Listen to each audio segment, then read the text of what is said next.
ये कांग्रेस की ही तहरीक नहीं है, ना ही कांग्रेस के कारकुनों की तहरीक है। ये तहरीक है 1,40,00,000 लोगों की। इसमें हम हर एक सेक्शन को साथ चलाना चाहते हैं और this is just the beginning. This is beginning of a new struggle. एक नई जदोजहद की शुरुआत हमने की है और ये कि हम हर सतह पे जम्मू कश्मीर के लोगों की बात जो है या आवाज़ जो है, एक जायज़ आवाज़, बिला लिहाज मजहब व मिलत, बिला लिहाज पार्टी वाबस्तगी, बिला लिहाज रीजनल वाबस्तगी, जो यहाँ के लोगों ने हमारी रियासत हमारा हक का जो आवाज़ उठाई है वो उसके साथ रहेंगे। हमारे साथ इस वक्त जम्मू कश्मीर प्रदेश कांग्रेस कमेटी के सदर तारिक हमीद कारा साहब मौजूद है। कारा साहब, जिस तरह आज आपने कहीं प्रोग्राम का आगाज़ किया, शेड्यूल दिया, इससे पहले भी आपने कहीं मुहिम स्टार्ट की स्टेटहुड को लेके, क्या कहना चाहेंगे और क्या अगला लाहे अमल रहेगा?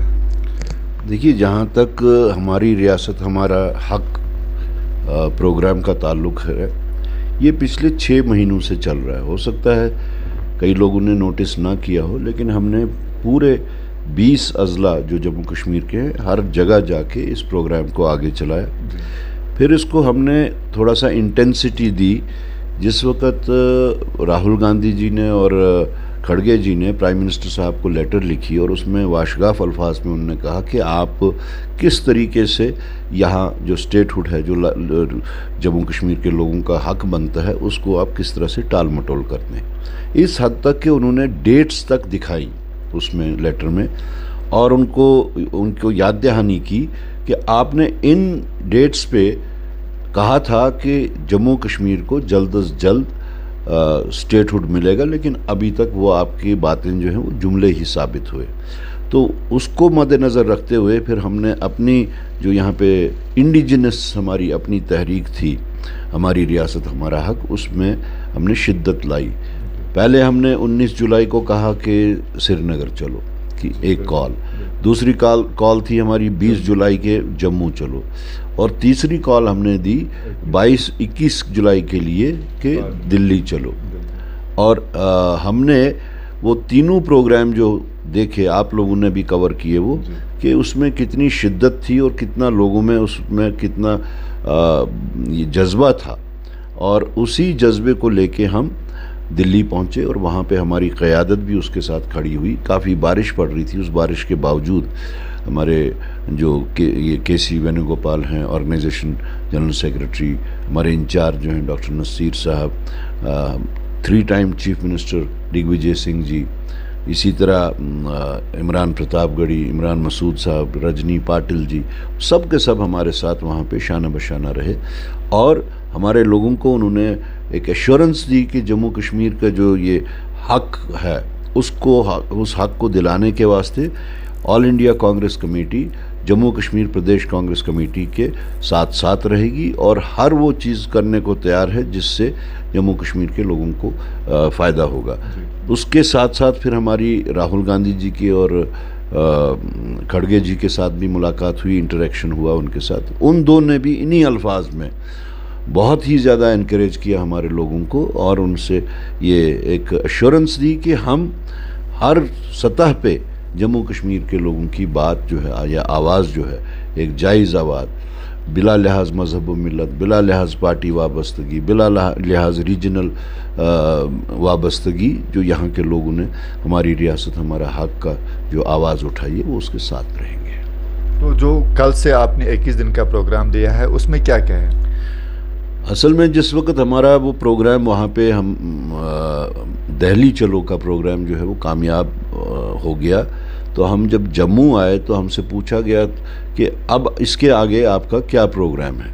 तो हमने कहा कि हम अपनी जो सीनियर क़यादत है उनसे मशवरा करके हम इसको आगे चलाएंगे, this is not the end. वो ये कहना चाह रहे थे कि क्या यहीं पे रुक जाएगी ये जद्दोजहद कि इसके आगे भी कोई प्रोग्राम है। तो हमने कहा this is just the beginning, this is beginning of a new struggle. एक नई जद्दोजहद की शुरुआत हमने की है और ये एक सिर्फ पड़ाव था, वो पड़ाव हमने कामयाबी से सर किया। अब आगे का प्रोग्राम जो है हम जल्द ही देंगे। तो फिर जम्मू से हमने अनाउंस किया 1 अगस्त से 21 अगस्त तक का, 1 अगस्त से 4 अगस्त तक जो है हमारा रीच आउट प्रोग्राम होगा, organise sector, disorganise sector, association, trade association, transport association, उनसे हम गुजारिश करेंगे, क्योंकि ये तहरीक जो है ये कांग्रेस की ही तहरीक नहीं है, ना ही कांग्रेस के कारकुनों की तहरीक है। ये तहरीक है 1,40,00,000 लोगों की। इसमें हम हर एक सेक्शन को साथ चलाना चाहते हैं और हमने पॉलिटिकल पार्टीज प्रोटेस्ट की सूरत में होगा? नहीं, मुख्तलिफ प्रोग्राम्स हैं इसमें। हमने इससे पहले भी मुख्तलिफ हर एक को, पॉलिटिकल पार्टीज़ को, इंडिविजुअल्स को हमने दावत दी थी कि वो आएँ और इसमें इस तहरीक का हिस्सा बने और इसमें शिद्दत पैदा करें। तो हमने 1 से 4 तक जो है वो आउटरीच प्रोग्राम है इन्हीं ऑर्गेनाइज डिसऑर्गेनाइज सेक्टर्स का। उसके बाद में 5th को, जो कि एक सियाह दिन के तौर पे मनाया जाता है, सियाह तरीन दिन था वो हमारी जम्मू कश्मीर की सियासत में, इसमें तारीख़ में, 5 अगस्त, जिस दिन हमें हमारे इख्तियारात को, हमारी शिनाख्त को पे डाका डाला गया और यकतरफा तौर डाला गया, गैर जमहूरी तौर से डाला गया। तो उस दिन हम वो सियाह दिन मनाएंगे और 9 तारीख से अपनी इस जद्दोजहद में मज़ीद शिद्दत लाने के लिए, ये जो दिल्ली में अंधी बहरी गूंगी सरकार है उन तक अपनी आवाज़ पहुंचाने के लिए हम एक प्रेशर डेवलप कर रहे हैं कि वो इसी पार्लियामेंट सेशन में बिल लाएं और रियासत जम्मू कश्मीर में मुकम्मल कंप्लीट स्टेटहुड का दर्जा जो है वो वापस करें। जब मैं ये कहता हूँ कि कंप्लीट स्टेटहुड, उसका मतलब है कि वो वाले हकूक़ हमें मिले, वो दर्जा हमें मिले रियासत का जो यूपी के पास है, जो गुजरात के पास स्टेटहुड है, जो महाराष्ट्र है, बाकी जितनी भी 28 स्टेट्स हैं, नहीं, वो उसमें नहीं आता है। हम हर उस चीज़ को, जैसे हम ये कहते हैं कि हमारी ज़मीनों के कॉन्स्टिट्यूशनल गारंटीज़ हमें दीजिए, ज़मीनों के जो हमारे हकूक़ हैं वो हमारे अंडर रहने चाहिए, हमारी नौकरियों के हकूक़ हमारे पास रहने चाहिए, हमारे ये जो कुदरती वसाइल हैं उसके हकूक़ हमारे पास रहने चाहिए। और वो सब गारंटीज़ जो आपने मुख्तलिफ़ रियासतों को वक्तन फ़वक्तन दिए हैं, जैसे हिमाचल को दिए हैं, नॉर्थ ईस्ट को दिए हैं, इवन गुजरात के पास कुछ खुसूसी इख्तियारात उनको दिए गए हैं, तो हम वो भी उनसे चाहते हैं, जिसको हम कहते हैं कि मुकम्मल स्टेटहुड की बात। कई सारे इलेक्शन जब यहाँ पे हुए तो अलायंस रही नेशनल कॉन्फ्रेंस के साथ, क्या इस प्रोग्राम में नेशनल कॉन्फ्रेंस को आपने एतमाद में लाया?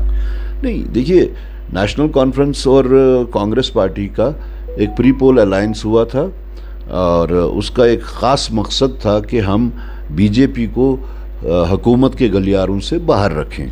उसमें हम कामयाब हो गए अल्हम्दुलिल्लाह। यहाँ के लोगों ने एक दानिशमंदी का मुजाहरा करते हुए बीजेपी को यहाँ बाहर रखा हुकूमत के गलियारों से। हमने जो इलेक्शन लड़ा अपने अपने एजेंडा पे लड़ा। नेशनल कॉन्फ्रेंस का अपना एजेंडा था, मैनिफेस्टो था, हमारा अपना एजेंडा और मैनिफेस्टो था, और हमने प्री पोल अलायंस किया। जिस वक्त सरकार बनी उस वक्त हमने पहले ही एक प्रिंसिपल स्टैंड लिया था। हमने कहा था कि हम तब तक हुकूमत का हिस्सा नहीं बनेंगे, यानी कैबिनेट का दर्जा हासिल हम नहीं एक्सेप्ट करेंगे जब तक हमें मुकम्मल स्टेटहुड वापस नहीं मिलती है। तो हम उसी पे अभी भी हैं, उसी स्टैंड पे। लेकिन जहाँ तक आप बात कर रहे हैं बाकी पार्टीज़ का, तो जब जब अलायंस होती है, जहाँ जहाँ अलायंस होती है, it is a recognised structure एक होता है जिसको हम कोऑर्डिनेशन कमेटी कहते हैं। जो जितने भी घटक दल होते हैं अलायंस के, जब भी उनको कोई सियासी या इंतज़ामी मशवरा करना हो तो वो उसी ये जो कमेटी होती है, कोऑर्डिनेशन कमेटी, उसमें होती है। हम पिछले 9 महीने से इंतज़ार कर रहे थे कि शायद आज बने, कल बने, लेकिन जब वो कोऑर्डिनेशन कमेटी थी ही नहीं जिसमें ऐसी बातें होती हैं, तो हम किससे बात करते? सड़क पे खड़े होके तो ऐसे किसी से बात नहीं कर सकते। खैरा साहब, मेरा आखिरी सवाल है, पीडीपी का स्टैंड तो आपने देखा होगा, उनके स्टेटमेंट, उनके बयानात। परसों फाउंडेशन डे पे महबूबा मुफ्ती का कहना है कि अगर यहाँ पे मसला कश्मीर कोई हल कर सकता है तो वो प्राइम मिनिस्टर नरेंद्र मोदी है। कैसे देखते हैं आप इस स्टेटमेंट को? देखिए, आपको पता है कि मैं किसी भी सियासी लीडर के कमेंट पे काउंटर कमेंट नहीं करता हूँ। अलबत्ता इतना कह सकता हूँ, उनका एजेंडा उनका अपना एजेंडा है, हमारा अपना एजेंडा है। अगर वो ऐसा समझती हैं कि नरेंद्र मोदी जी ही ये हल कर सकते हैं तो उसका फैसला जो है वो यहाँ के लोग करेंगे। बहुत बहुत शुक्रिया बात करने के लिए। शुक्रिया।